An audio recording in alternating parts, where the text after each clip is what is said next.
What if I told you that what happened after the Council of Nicaea was even more important than the council itself? Most people think Nicaea changed Christianity, but the real change happened after the meeting ended.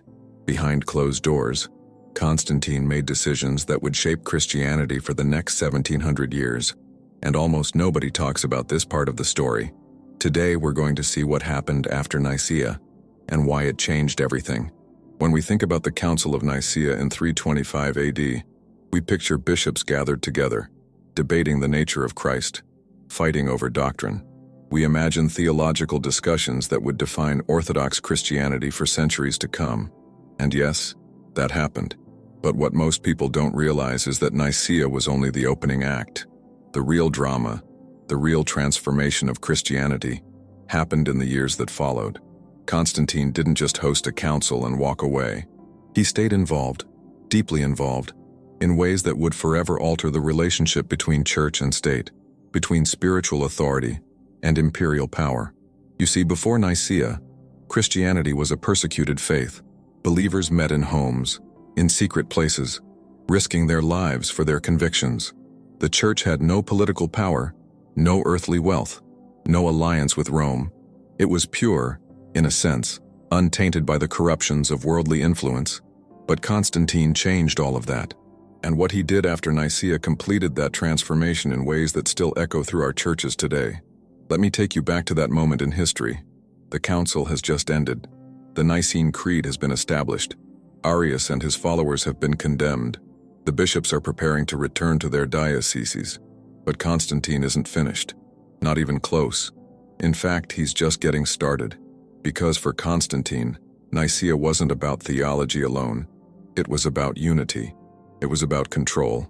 It was about creating one unified religion that could hold together one unified empire. And here's where the story gets interesting. Here's where we start to see decisions that changed everything. Constantine began to shower the church with imperial favor. He didn't just tolerate Christianity, he elevated it. He built magnificent basilicas, structures so grand they rivaled the pagan temples of old. The Church of the Holy Sepulchre in Jerusalem, the original St. Peter's Basilica in Rome. These weren't humble meeting places. They were monuments, declarations of power and prestige. Constantine poured imperial wealth into these projects, transforming Christianity from a persecuted sect into the religion of the empire. But it went deeper than buildings. Constantine granted the church legal privileges that fundamentally changed its nature. Bishops were given the authority to act as judges in civil cases. Church property was exempted from taxation. Clergy received financial support from the imperial treasury. Sunday, the Lord's Day, was declared a public holiday throughout the empire. These weren't small changes. These were structural transformations that embedded the church into the very fabric of Roman governance. Think about what this meant. A religion that had begun with Jesus saying, "My kingdom is not of this world," was now deeply entangled with the kingdoms of this world. A faith that had survived and even thrived under persecution was now dependent on imperial patronage. The church was becoming wealthy, powerful, and connected to the state in ways the apostles could never have imagined. And Constantine didn't stop there. After Nicaea, he continued to involve himself in church affairs, sometimes in ways that troubled even the bishops who had attended the council. When disputes arose, when new controversies emerged, Constantine didn't leave them to the church leaders alone. He called councils. He issued edicts. He exiled those who disagreed with the prevailing orthodoxy. The emperor had become, in effect, a theological authority, a role that would be repeated by rulers for centuries to come. Here's something they don't often teach in church history classes.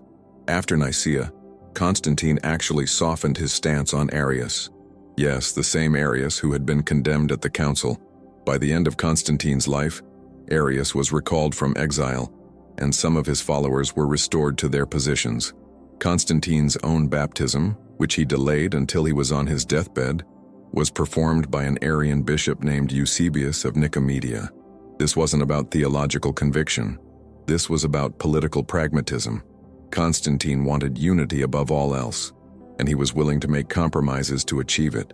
The scripture tells us in Matthew 6:24, "No one can serve two masters, for either he will hate the one and love the other, or he will be devoted to the one and despise the other. You cannot serve God and money." Yet after Nicaea, the Church found itself in exactly that position, serving both spiritual truth and imperial interest. The question we must ask ourselves is this: what did the Church gain, and what did it lose? Constantine's actions after Nicaea set a pattern that would dominate Christianity for over 1,000 years. The fusion of church and state, the dependence on political power, the use of imperial authority to enforce theological unity, all of this became the norm, and it shaped not just the structure of the Church, but its very soul. The Christianity that emerged from Constantine's era looked very different from the Christianity of the apostles. It was wealthier, more powerful, more organized, but was it more faithful to the teachings of Jesus? This is not about condemning Constantine or the bishops who worked with him. Many of them were sincere believers trying to navigate an unprecedented situation. But we have to be honest about what happened. We have to acknowledge that the decisions made in those years after Nicaea created a version of Christianity that prioritized institutional power over prophetic witness, that chose the security of imperial favor over the risk of faithful dissent. And here's why this matters for us today. We're still living with the consequences of those choices. The Church's relationship with political power, its accumulation of wealth and property, its tendency to align with the ruling authorities, all of this traces back to the decisions Constantine made after Nicaea. When we wonder why the Church sometimes seems more concerned with preserving its institutions than with following Jesus radically, we're seeing the legacy of that transformation. If you're finding this revelation eye-opening, I encourage you to subscribe to this channel. We're committed to uncovering the hidden truths of Christian history, the stories they don't always tell you in Sunday school. And if you want to go deeper in your walk with God, to rebuild that intimate connection that may have been lost in the noise of religious tradition, check out our ebook, 21 Days to Restore Your Intimacy with God. You'll find the link in the first pinned comment below. It's a resource designed to help you move beyond surface-level faith and into genuine, transforming relationship with the living God. Now let's go deeper into what Constantine actually did in the years following Nicaea, because this is where the transformation becomes undeniable. This is where we see the systematic reshaping of Christianity from a spiritual movement into an instrument of imperial policy. And the methods he used, the strategies he employed, they reveal something profound about the nature of power and the vulnerability of religious institutions. One of Constantine's most significant moves after Nicaea was his intervention in the Donatist controversy in North Africa. The Donatists were Christians who believed that priests and bishops who had compromised during the persecutions, who had handed over sacred scriptures to Roman authorities or offered pagan sacrifices to save their lives, could not validly administer the sacraments. They wanted a pure church, a church led only by those who had remained faithful under pressure. It was a question of integrity, of spiritual authority, of what it means to be truly Christian. But Constantine saw it differently. He saw division, and division threatened the unity he was trying to build. So he didn't approach this as a theological question. He approached it as a political problem requiring a political solution. He convened councils, he sent investigators, he issued edicts. And when the Donatists refused to submit to his decisions, when they insisted on maintaining their separate churches, Constantine did something that would set a terrifying precedent. He used military force against them. Imperial troops were sent to North Africa to suppress the Donatist movement, to confiscate their churches, to compel them into conformity with the imperial version of Christianity. Think about what this means. For the first time, Christians were using the sword of the state to enforce theological unity against other Christians. The religion of the Prince of Peace was now employing violence to resolve doctrinal disputes. This wasn't persecution by pagans. This was Christians persecuting Christians, with the full backing of the emperor who claimed to be defending the faith. As Jesus said in Matthew 26:52, "Put your sword back into its place, for all who take the sword will perish by the sword." Yet here was the church, newly empowered by Constantine, reaching for that very sword. Constantine also fundamentally changed how bishops were selected and how they functioned. Before his reign, bishops were chosen by their local communities, men recognized for their spiritual maturity and faithfulness. But after Nicaea, Constantine began to involve himself in these appointments. He favored bishops who supported his policies, who understood that their position now came with imperial privileges and therefore imperial expectations. Bishops became part of the administrative structure of the empire, responsible not just for spiritual oversight but for maintaining order and loyalty to Constantine's vision of a unified Christian empire. The financial arrangement was particularly significant. By providing bishops with salaries and their churches with endowments, Constantine created a system of dependency. A bishop who opposed imperial policy risked not just his position, but the financial security of his entire diocese. This wasn't crude bribery. It was something more subtle and more effective. It was the creation of a system where spiritual leaders had material incentives to align with political power. The church was being domesticated, tamed, brought under control through generosity rather than persecution. And then there's the matter of heresy. After Nicaea, the definition of heresy became increasingly tied to imperial decree. It wasn't enough for a teaching to be condemned by church councils.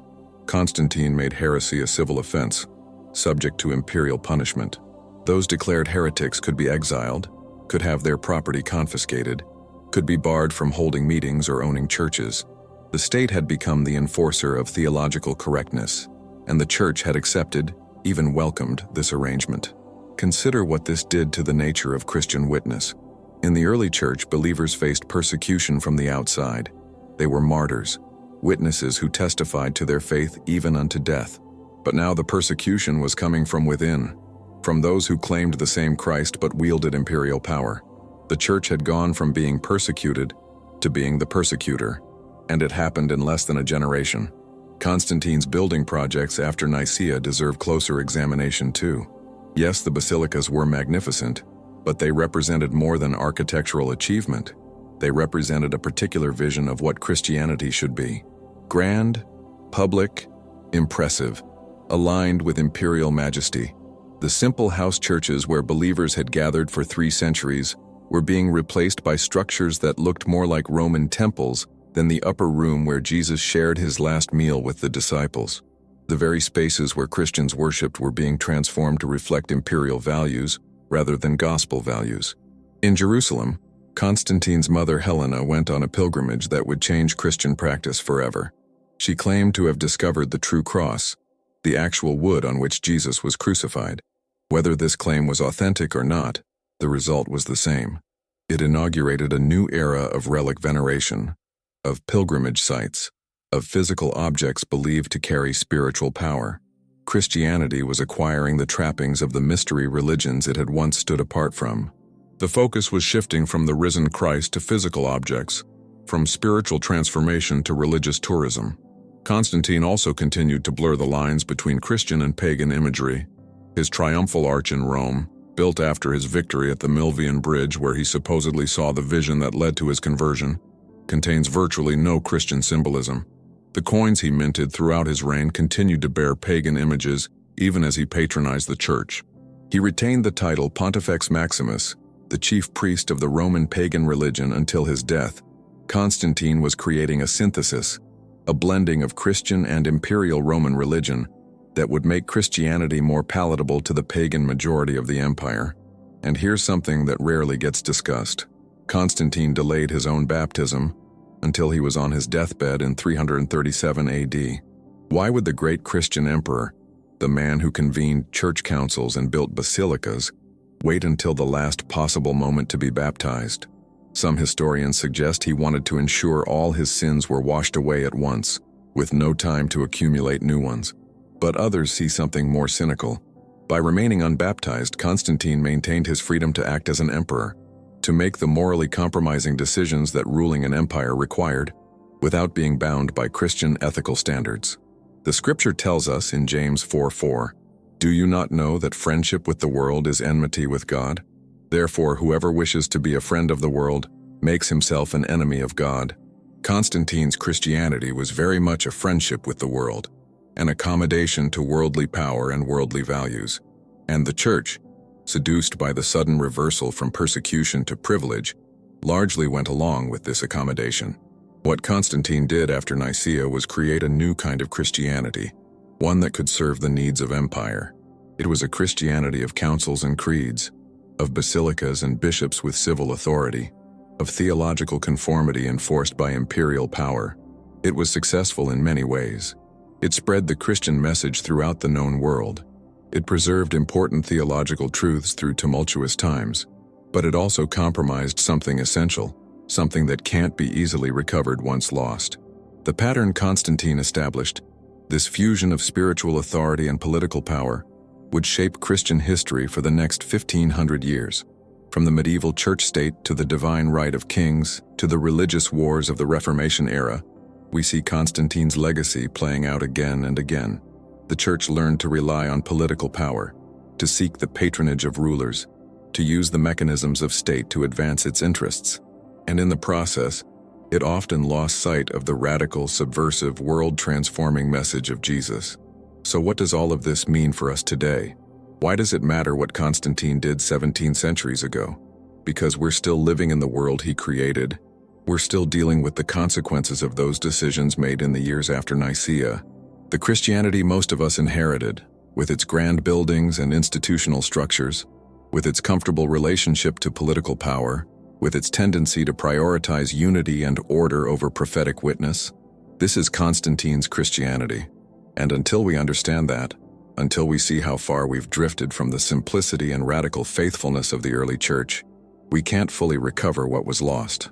The question we must ask ourselves is this: are we following Jesus, or are we following the religion that Constantine built around Jesus? Are we seeking the kingdom of God, or are we content with kingdoms of this world that merely carry Christian labels? These aren't easy questions, and they don't have simple answers. But they're questions we must wrestle with if we want our faith to be authentic, if we want to be more than cultural Christians going through religious motions. What Constantine did after Nicaea changed everything. He transformed Christianity from a persecuted faith into an imperial religion, from a movement of the Spirit into an institution of power. And while that transformation allowed Christianity to survive and spread, it also compromised something precious, something that perhaps we're only now beginning to rediscover. Thank you so much for watching this journey into the hidden history of our faith. If this opened your eyes to truths you hadn't considered before, please subscribe to this channel, give this video a like, and leave a comment sharing your thoughts. Your engagement helps us continue uncovering these important stories.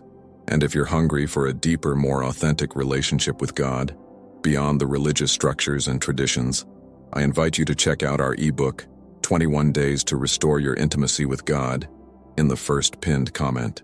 It's designed to help you reconnect with the living God in powerful, transforming ways. Keep watching.